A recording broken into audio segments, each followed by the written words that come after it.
collection memorabilia, and the guy who really knows his way around the dumpster, Bob.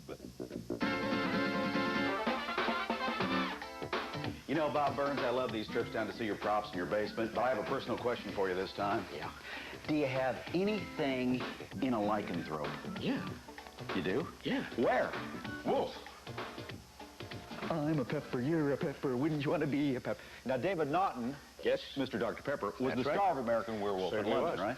This is him right here. Sure, Here's he his is, faces. as a bald guy. Yeah, Rick Baker made these up. He won an Academy Award for this Yeah. makeup, as a matter of fact. These are the different stages. This is where he's first starting to change. Here's where he's changing a little bit more. And these are used to pull molds off of for these faces, which ends up being these guys right here out of foam rubber. So that's a mask, basically. It's sort of like a mask. Yeah, it's all glued down to his face so he can get some movement out of it and different things like that. Come this way. Now, there's a scene in the theater where he starts to change all of a sudden. He's not really aware of it, and he suddenly looks, and this happens. Ooh, boy, those aren't Lee Press-on nails, are they? Look at that. That is nasty. How's that feel, though? That's a good back Give me a quick scratcher. one. Not bad. Pretty good, huh? Oh, Not bad, yeah. Ooh. And here's how it works. It's a deal like this, and it's a little wire, and it pulls, and there you go. Simple as that. Come over here. I want to show you something that's really neat. Boy, there's somebody in need of a bikini wax right there. These are the big full-size suits, you might say, or bodies of him. That's the first stage where he's laying on the floor and he's almost changing into the wolf. They had just his head and his hands come up out of the stage floor attached to this. And then the final stage before he becomes the big guy is this guy. And you saw him for a very few seconds. And he was just on the screen quivering like that is all you saw. Trembling. That's it. And then, of course, later on, he became this guy. The Big Mama. The Big Mama. He's really an ugly guy. Ever heard of Nair? But there was a guy inside this thing that wore this like a costume. It was like a cantilever thing. It was actually on like a wheelbarrow. The guys in the back had wheels on it. The reason the guy was in here is that he could make the arms move like he's walking. He's barely actually even touching the ground. And then they had cables in here that this head had slight movement to it and stuff. And they had a close-up head just like this. It did all of the snarls with the brow furring and all that. So where'd they get this hair? Now, the hair is yak hair from the yak animal. It's very expensive because it has to be imported. Yeah. You get it off your back, don't you? When with full moon, yeah. So it doesn't cost me anything. How much is it?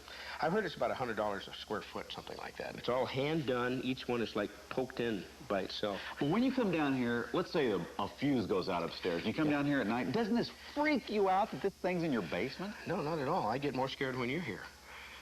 They're my friends. They'd never bother me. They're your friends? Why, sure. I think we need to know more about you, Bob. Would you hang around during this commercial here so I can talk to you? Sure. Yeah, I'll stick around. Bring in a couch, will you? Yeah. Lie down. Thank We're coming right back. Okay.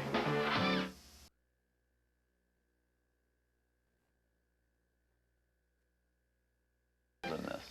Well, when I was a little kid, I used to shoot my own home movies, and I did my own special effects of saucers flying, monsters, and all kinds of stuff. Pretty crummy, you know, but for kids stuff. And then I had the pleasure of meeting Paul Blaisdell, who was a guy in the 50s that did wonderful, wonderful monsters and things, and I was his assistant, and I actually broke into doing it professional with that. And we did films like The She Creature, It Conquered the World, Invasion of the Saucer Men, and they were real fun movies. You know, they're terrible, but fun. What special effects did you make with them? Well, we actually would wear the mask. We would do it. I would help him build the stuff, and, you know, we would actually make the stuff work, you know, whether it be by wires or whatever the heck it is, you know. Anyway, of course, now today it's all, you know, really computer stuff, which I don't know anything about. Mine was wires and mirrors, so they used to call it. Now, I always just figured that you stole these props after films, but how did you get them? Well, mostly people give them to me that are in the business, because I worked with, like, D.C. Fontana, Dennis Mirren, Rick Baker. I met Rick when he was 13. And that's how I get the American Werewolf stuff. I get all this stuff, and people just give it to me because I've been around for so long. Being older than dirt, it's easy for people to say, hey, let him have it. He'll take care of it. Did you ever pay for any of them? So the time machine's the only thing I actually bought. How much? $1,000. But somebody offered you $100,000 for it, right? Did you think about selling it? Not even for a second. No, this stuff is works of art. This is movie history. There's no way I would ever sell any of this stuff. So what about a real museum someday? Oh, I would love to have a real museum someday. Yeah, maybe it's in the works. Who knows? Bob, always a pleasure to be here. You know, I'm kind of getting into this yak hair. Feels good. Those teeth are too scary. Oh, jeez. Oh, man, are you okay? Yeah, I'm fine. Holy cats. What? What's wrong? Guy's loopy. See you next week. Bob. Next week's Buzz Best Bet. You created a monster, now you want us to kill it. Giger's